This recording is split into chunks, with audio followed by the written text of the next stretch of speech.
গণঅভ্যুত্থান বা বিএনপি করে নাই, শুধুমাত্র গণ অধিকার পরিষদ করে নাই, আমরা সবাই মিলে গণঅভ্যুত্থান করেছি। প্রত্যেকটা দল মত সংগঠন ব্যক্তি পর্যায়ে দেশের 18 কোটি মানুষ সবার ভূমিকা রয়েছে। কিন্তু সবার ভূমিকাকে যখন আপনি ইগনোর করবেন আর একজনকে শুধুমাত্র মাথায় তুলে নাচবেন, তখন বাকিরা কিন্তু আপনার মাথা থেকে ওই একজনকে কিন্তু ফেলিয়ে দিবে। বর্তমানে আমরা সেটাই লক্ষ্য করছি। সংগ্রামী সাথী ও বন্ধুগণ, বক্তব্য দীর্ঘায়িত করব না। দেখেন, চট্টগ্রাম বন্দর নিয়ে একজনের সাথে কথা হচ্ছিল, একজন বিশেষজ্ঞ। এছাড়া মানবিক করিডোর নিয়ে কথা হচ্ছিল। তিনি বললেন এই দুটি জিনিস, এটি আমাদের সিকিউরিটি কনসার্ন, আমাদের নিরাপত্তা বিঘ্নিত করতে পারে।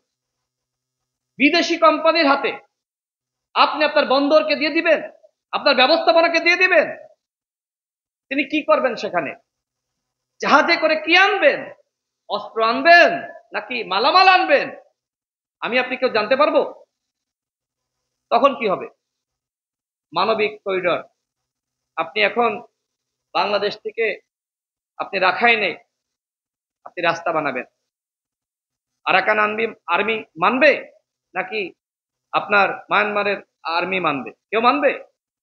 কেউ তো মানবে না, যুদ্ধ লেগে যাবে। চীন মানবে? ভারত মানবে? আমি কেন এই কাজ করতে গিয়ে আমি যুদ্ধ বাঁধাবো, অন্য দেশের শত্রু হব? সুতরাং সরকারকে আমি এখনো বলতে চাই, খবরদার মানবিক করিডোর নিয়ে চিন্তা করবেন না। চট্টগ্রাম বন্দরকে কারোর হাতে তুলে দেওয়ার চেষ্টা করবেন না।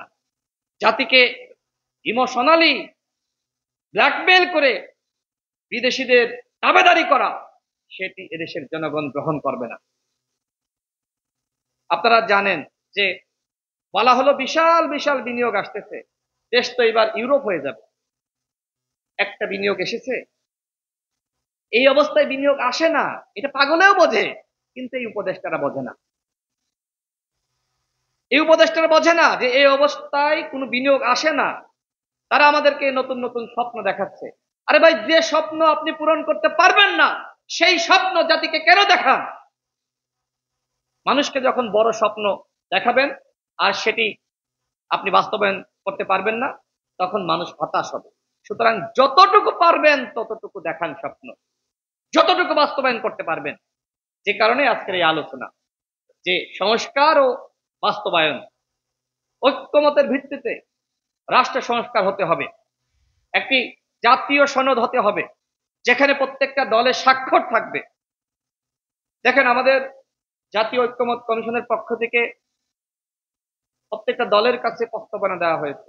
আমরা আমাদের দলের পক্ষ থেকে মোটামুটি প্রায় 90% আমরা একমত, আমরা জমা দিয়েছি এবং অন্যান্য দলও জমা দিয়েছে। কোনো কোনো জায়গায় তারা একমত না হয়ে বিশ্লেষণ করেছে বা ব্যাখ্যা দিয়েছে, আমরাও দিয়েছি। এখন একটি দলকে আপনি তৃতীয় স্থান নির্ধারণ করে দিচ্ছেন, হোয়াট ইজ দিস? আপনি জামাতের আহ্বানে জামাতের সাথে সংলাপ করলেন।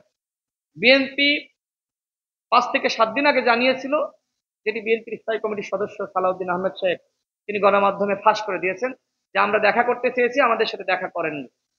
জামাত দেখা করতে চেয়েছে, জামাতকে সাথে সাথে সাড়া দিয়েছে।